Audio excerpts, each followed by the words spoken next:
आज आसतु जानिबा निर्वाचन ड्यूटी पाई गाड़ी केमिति जोगाड़ हुए एवं जड़े निजर घरोई गाड़ी देबा पाई बाध्य कि कारण आसंता एप्रिल 19 तारिख रे लोकसभा प्रथम पर्यायर निर्वाचन अनुष्ठित होबा पाई जाउछि एवं यारी भितरे चर्चा होउछि जे निर्वाचन ड्यूटी रे घरोई गाड़ीर व्यवहार को नै तबे आज से संपर्कित किछि तथ्य विषय जानिबा कारण वर्तमान घरोई गाड़ीर मालिक मानकु निर्वाचन प्रक्रिया को सुरखुरी करबा पाई समस्त को डका जाइछि एवं सेमानक गाड़ी को मध्य नियोजित करा जिवो निर्वाचन रे सेपटे किंतु मेरठ रे एमिति गोटे घटना सामना को आसीछि जहा अनेक प्रश्नवाची सृष्टि करे।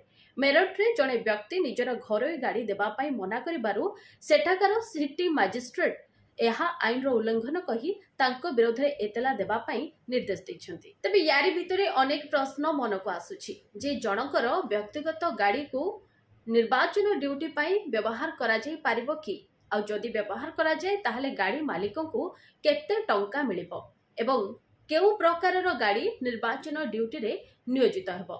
आसंतु जानिबा ए समस्त प्रश्नर उत्तर। प्रथमे जानिबा जे कहार व्यक्तिगत गाड़ी को निर्वाचन ड्यूटी रे व्यवहार करा जाय पारिबो कि अति निकट रे गाजियाबाद रे 1000 गाड़ी मालिकों को चिट्ठी पठा जायछि एवं परिवहन विभाग अनेक गुड़िए गाड़ी चिन्हट करिछि जे गाड़ी गुड़ी को निर्वाचन रे व्यवहार करा जाय पारिबो।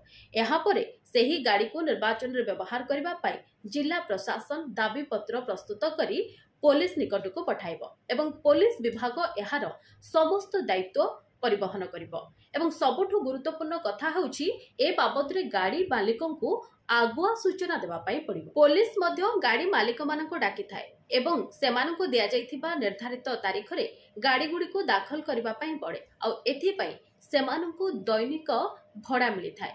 ए सबु नियम अनुଯାयी निर्वाचन ड्यूटी रे गाड़ी गुड़िक लगा जाय पारे। एही दाबी केवल सरकारଙ୍କ पक्षरु आसी पारे जहा बैलेट बॉक्स बहन और परिवहन पाई व्यवहृत होए।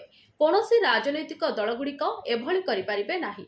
एभली निर्देशनामा प्रशासन तरफ जारी करा जायछि। एबे आसुतु जानिबा आपण गाड़ी डेलीवरी पाई मना करि पारिबे कि साधारणतः निर्वाचन ड्यूटी रे सरकारी किंबा कमर्शियल गाड़ी गुड़िक व्यवहार करा जाय किंतु ताहा जितेबळे कम पड़े सेतेबळे घरोई गाड़ी गुड़िक व्यवहार करा जाय। तेबे जनप्रतिनिधि आईन रो धारा 160 अनुଯାयी आपण निजर घरोई गाड़ी को मध्य निर्वाचन ड्यूटी रे लगाई पारिबे। सरकारी आदेश मिलिबा परे आपणको गाड़ी को आपणको देबा पाई पड़िबो किंतु आपण चाहिले मना मध्य करि पारिबे किंतु सेथि पाई यथार्थ कारण थिबा दरकार।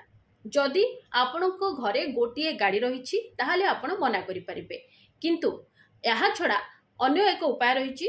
जदि आपणको घरे कोनोसी रोगी लोक थांती ताहाले आपण मध्य गाड़ी देबा पाई मना करि पारिबे किंतु एथि पाई प्रमाण मध्य देबा को पड़ी थाए। जदि आपण कार देबा पाई मना करूछंती ताहाले मौखिक भावरे कहिले हेबो नाही आपणको लिखित भावरे एने की जणाइबा पाई पड़िबो। एबे आसंतु जानिबा एथि पाई भड़ा केते मिले। आज्ञा हां एथि पाई निर्धारित भड़ा मध्य मिली थाए किंतु गाड़ी फेराइबार मासे परे गाड़ी मालिकों अकाउंट को टंका आसी थाए।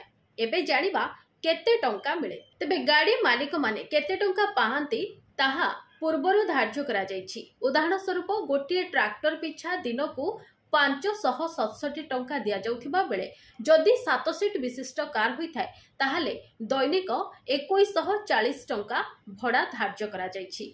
तबे गाड़ी रो फीचर एवं इंजिन उपरे मध्य एहा संपूर्ण रूपे निर्भर करे एवं एकथा मध्य धारा 161(2) रे उल्लेख करा जायछि जदि गाड़ी मालिक मासे मध्य रे गाड़ीर बिल पैठ करंती ताहले गाड़ीर समस्त खर्च मध्य प्रदान करा जिवो। एबे आसंतु जानिबा गाड़ी गुड़िक किभଳି चयन होई थाए। आंचलिक परिवहन कार्यालय गाड़ी गुड़िक चयन करि थाए। आरटीओ रे पंजीकृत होइतिबा गाड़ी गुड़िको निर्वाचन ड्यूटी पाई चयन करा जाय एवं चयन करा जिबा पूर्वरु एहा बाबद रे मध्य गाड़ी मालिक माननकु चिट्ठी करा जाय एवं जेउथिरे उल्लेख थाए गाड़ी केउ तारीख रे एवं केउ स्थान रे दाखल करा जिवो। शेषरे जानिबा जे गाड़ी गुड़िक देय किए बहन करि थाए। तबे जदि लोकसभा निर्वाचन होई थाए ताहले केंद्र सरकार गाड़ी गुड़िकर खर्च बहन करंती आ जदि विधानसभा निर्वाचन होता है ताहले राज्य सरकार गाड़ी गुड़िकर खर्च बहन करती आ उभय जदि लोकसभा एवं विधानसभा निर्वाचन एका सांगरे होता है ताहले उभय सरकार 50% लेखाए गाड़ीर खर्च बहन करती।